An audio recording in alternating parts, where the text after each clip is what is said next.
talking about mindset and mindset work. This is a topic that it is really, really talked about in the coaching space. Mindset. It's always mindset. And I am a fan of mindset work. I just don't like the way most people do it, personally. So today we're going to get in and talk about that and why it doesn't work long term unless you do a couple things, right? So first, let's get in here. So today we are talking about mindset. And how much time are you doing a day? Put in the comments below. Are you spending 10 minutes a day on mindset, 20, 30, 60, 2 hours? I'm in a couple of different coaching groups, and there's a big group of coaches that spend an hour to 2 hours a day on mindset work. And I get it. Like, the logic is, like, the old, like, Abe Lincoln, if I have 6 hours to chop down a tree, I'm going to spend 4 hours sharpening my axe and 2 hours cutting it down. And that makes sense, right? The problem is we are so freaking smart. So we can say anything enough times, but if in our core we don't believe it, it doesn't work, right? You can say all day long, like, they have people write down all these things about, why their program's great, or, stack these different beliefs.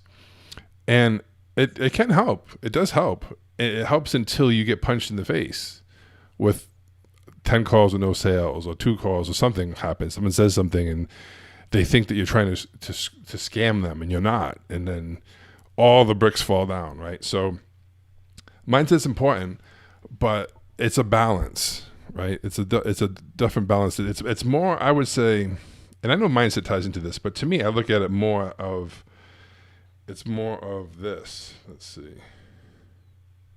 It's more of, oh, I have my green screen on this thing, so the green's not going to work. Let me do a different color here. Forget about that. Let's do blue. So it's more about identity.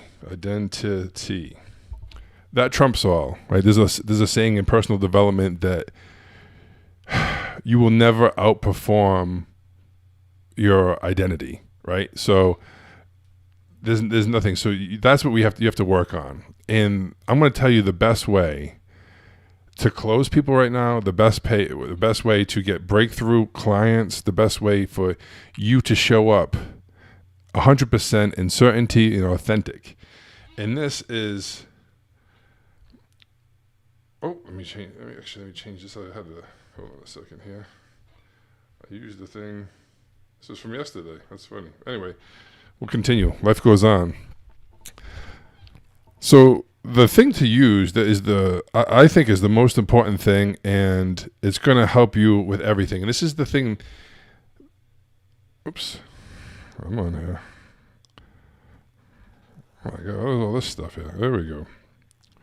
All right, and this is this is the truth. Okay, right? To me, the truth equals love, right?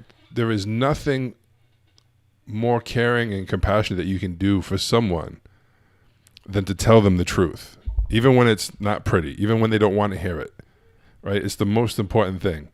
So what does this mean, right? So I always say that there is no sales technique, there's no NLP, embedded command, there's no hypnotic language pattern, there's no special clothes that cuts through like the truth, right? That's when you show up as you and you speak your truth, and you're independent from the outcome. You just have to speak the truth to them. And that's the only way people are going to shift. It's the only way. And you have to be congruent. So when they say something that makes you go, that doesn't make sense, right? You need to know how to call it out in a way where it's not so much confrontational, but if it has to be, sometimes it has to be.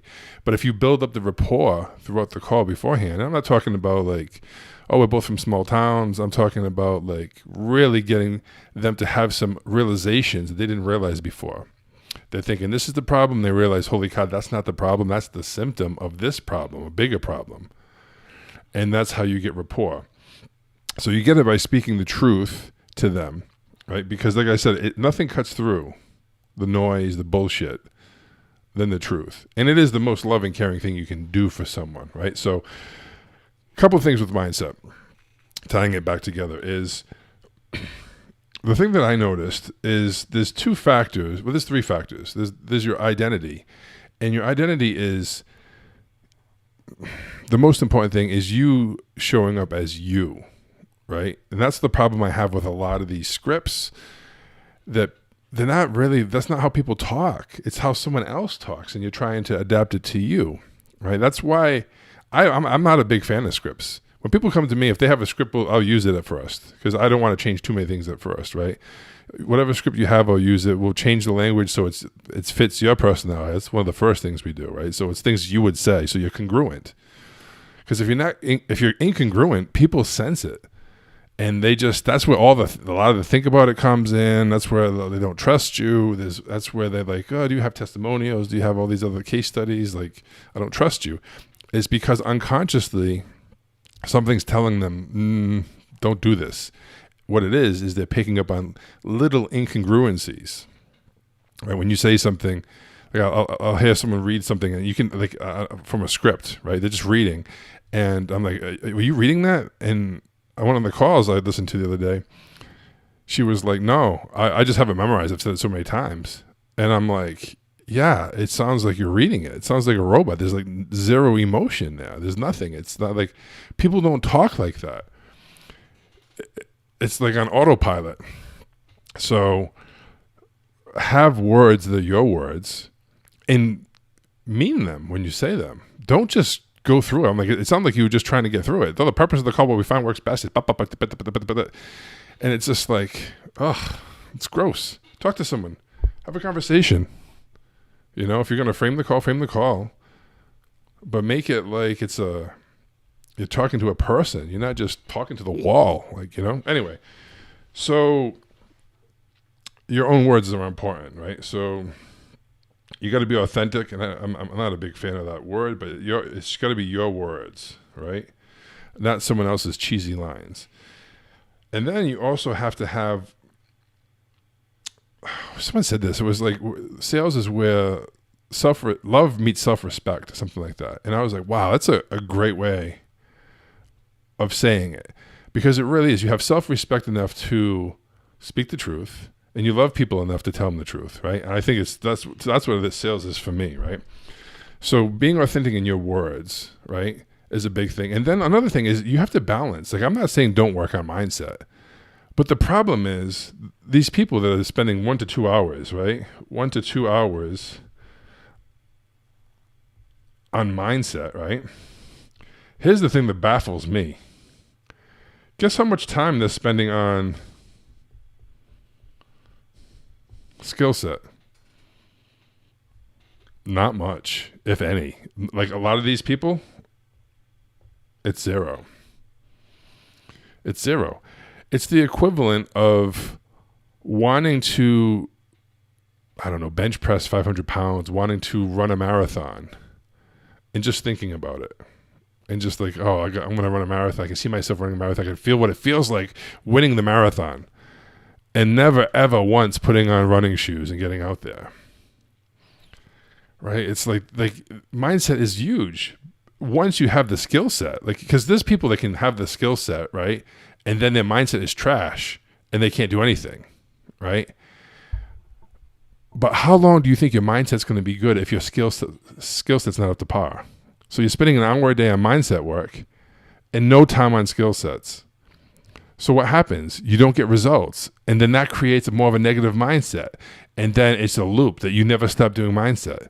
And then I hear people saying, my favorite, the worst thing I ever hear is this: I can't stand this. No matter what happens, I got some no-shows. And it sounds like your mindset's off. It's like dismissive. You need to double down. Whoops. Double down on your mindset.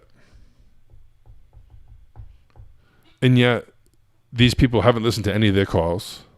They haven't trained anything. They haven't practiced. Okay, you can't handle I want to think about it. Or you can't handle, I don't have the money. and yet you don't practice it. You don't practice to even listen to why that came up in the first place, right? See, most people, they think their problem is, this is the same thing, right? People think their problem is, I can't handle objections. And that's not it, right? They're always asking, like, how do I handle this question? How do I handle this objection? And I say, you're asking the wrong question. The question you should be asking is, what triggered that objection in the first place, right? And this is the most important thing. This is the most important thing that people need to do. Is the number one reason why people aren't enrolling is they have no idea what's going wrong or what's missing on their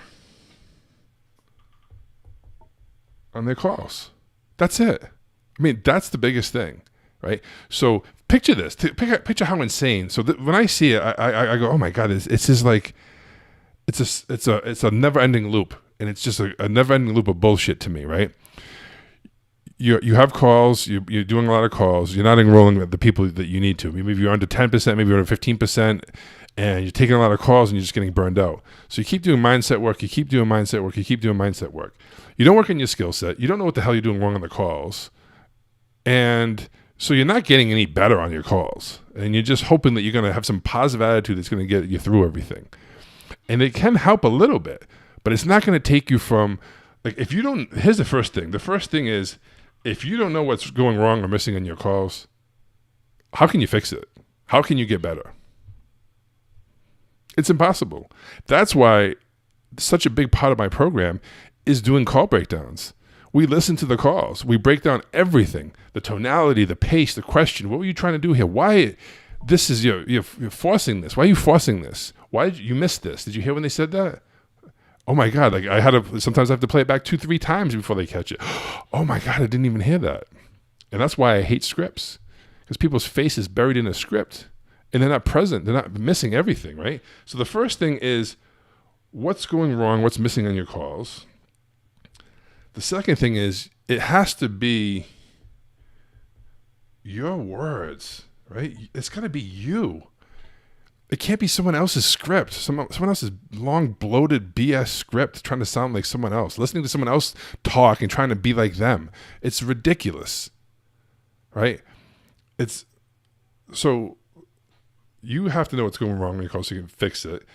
You gotta understand, like, that it's important to be completely authentic and in alignment with your own words, right? It's one of the things I do in the program too, is I help people word things something that they would say to get the same point across. And sometimes this takes a little while, right? Because I say things very direct. And most of my clients don't talk like I do. They'll get the same point across, but they'll do it in their language, where it's not the same, but it gets the same result. And that's all we care about, is the result, right? And the third thing is you need reps. You need practice. You need the skill set. Right? Because here's the thing. If you know what you're doing wrong on the calls, you have a chance to fix it, right? Okay. If you start using your own language in your own words, right, you're going to be in alignment and you're going to be congruent with yourself. And people are going to pick up on that. They're going to open up more. They're going to trust you more. And you're going to get more rapport, right? The third thing is, if you actually practice the stuff so you sound natural, right? So we go over things, we role play, we go over and over and over again until it's second nature, until you can have a conversation. So you're not just memorizing things, right? Think about if you ever drove a car that was like stick shift, a manual transmission, right? When you're first driving it, you're thinking, oh, I got to put the clutch in. Oh, I'm on a hill. Do I need the emergency brake? What do I do? You're thinking all these things, right? And then like a month or two later, once you get used to it, you're driving with one hand, you're drinking, drinking a water, you're shifting, you're having a conversation. You do all these things at once, and that's natural, right? So you got to build that skill. That's where the skill set comes in, right? And then you need constant feedback. Listening to the calls, it's a loop, right? We figure out what's going wrong. We put things in place to fix it. We get your own words. We train it. We rep it, and then we test it. It goes back. Okay, listen to another call. Okay, that's good. This is good. This is good. And then it keeps going. It keeps going. It keeps going. And then you can spend time on mindset if you want because it feels good. But you don't need to spend 1,000,000 hours a day on mindset, because when you're in alignment with yourself, when you know what the problem is, and you're practicing it, and your skill set's improving, and you know the best thing in the world for your mindset is enrolling a handful of clients. That does wonders for your mindset, right? And then one of the things I say, I'm going to leave you guys with this. This is important too, because like let's say this is neutral, right? And then say this client enrolls, and this one they say no, right? So the problem I see with a lot of people is if someone enrolls, man, they're skyrocketing. Like, oh, I'm top of the world. Everything's great. And when they get a no, they're down here. Oh, it's horrible. My life sucks. And that's a scary place to be, right? I've been in a group where people had 5 calls in a row that said yes, 10 calls in a row sometimes. And the first thing and they're celebrating. I'm like, that's cool. But the first thing I think about is, man, when they get 4 or 5 calls in a row with a no, they're going to be at the bottom here. They're going to be way at the bottom. So the thing is, when if you get an enrollment, you should be a little happy. If you don't get an enrollment, you should be, you shouldn't, it shouldn't vary that much. It really shouldn't change how you feel. It's hard though. I can't, of course I'm happy when I can help somebody and they enroll versus if they don't, right? Especially, it sucks when like, fuck, I could have said something else. Like, when I think of that, damn it, like that bothers me. Like if I don't say everything I can, it's not so much about making the sale or not. It's about, did I do everything I could? And did I miss something? And then I get upset when I miss things, right? I go, oh man, how did I miss that? Shit, I was in my head, right? Because it happens. So I always say, you shouldn't be too happy if you get an enrollment, and you shouldn't be too sad if you don't. If you can keep that kind of even keel and be outcome independent, man, you're unstoppable, right? 4 things. You need to figure out what's going wrong in your calls, or what's missing on your calls. You need to use your words. You need to create everything in your language so you can be authentic, so you can be in alignment, so you can be congruent, right? That's where the trust is going to come from, okay? Well, in other places. 3, you need to work on your skill set. You need to get the reps in. You need to role play. You need to train these things, right? And then you need the feedback loop. And you do that, and then you have and if you can adapt this where you're not too happy and not too sad based on the enrollment, and you're outcome independent. When you're outcome independent, that eliminates neediness, and there is nothing that kills a call faster than neediness. If you need help with any of this, if you want someone to listen to your calls to break it down, if you need someone to help you find words, if you're tired of a long bloated script that feels inauthentic, that's not even anything remotely you would say. If you want someone to help you with practicing and get this done so you can master the art of enrollment, and you want that feedback loop, comment below, or just send me a message. Put just type in enrollment or something below, or just send me a personal message. Just send me a message. Most people aren't going to put messages below. Send me a personal message, and we'll have a chat and see if it's something that works for you and me. All right, guys. Have a good one today. Take it easy. Later.